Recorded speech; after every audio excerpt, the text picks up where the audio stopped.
abortion for a different reason, and none ever end up being the right choice, even though at the time we may think it is. And my case is no different. I had an abortion because 30 years ago, this past February, at 24 years old, my mother committed suicide. My family was in shock over her suicide, trying to deal with it the best as we could. At the same time, I was engaged to be married and found out I was pregnant.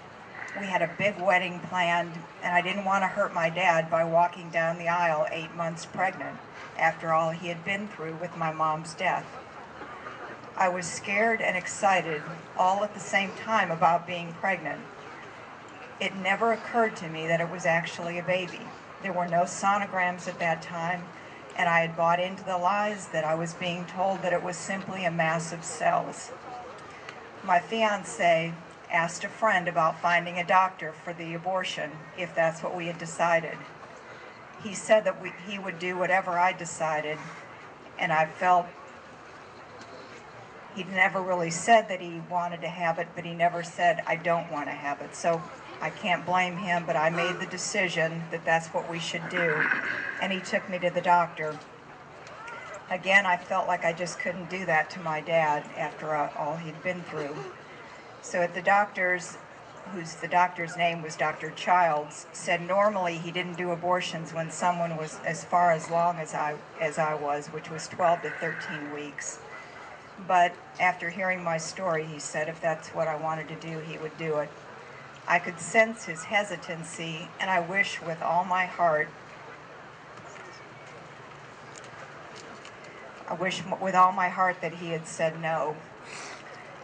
Because I was in my second trimester, they said they would have to be a 2-day procedure, and they did something the first night, wasn't really sure what that was. I went back the next day to a regular medical facility. I was put under anesthesia, and I woke up screaming hysterically that I didn't want to do it. Something within my soul absolutely knew, even though my mind and under the anesthesia, I just couldn't be consoled. I was in the recovery room with mothers who had just delivered their babies. Again, I still really didn't have a clue, but God is merciful, and it was only after time, as I grew closer to Him, that He allowed me to see the horror without despairing. Immediately following the abortion, I fell into depression, full of sorrow and an incredible emptiness and an ache. Truly, a part of me had died along with my baby, no question. As time went on after the abortion, I was total chaos in my life. We ended up getting married, had 2 boys, but the relationship didn't have a chance. We didn't even know the abortion was the issue. So we ended up in a divorce, suicidal feelings, out of control drinking, drugs, eating disorders.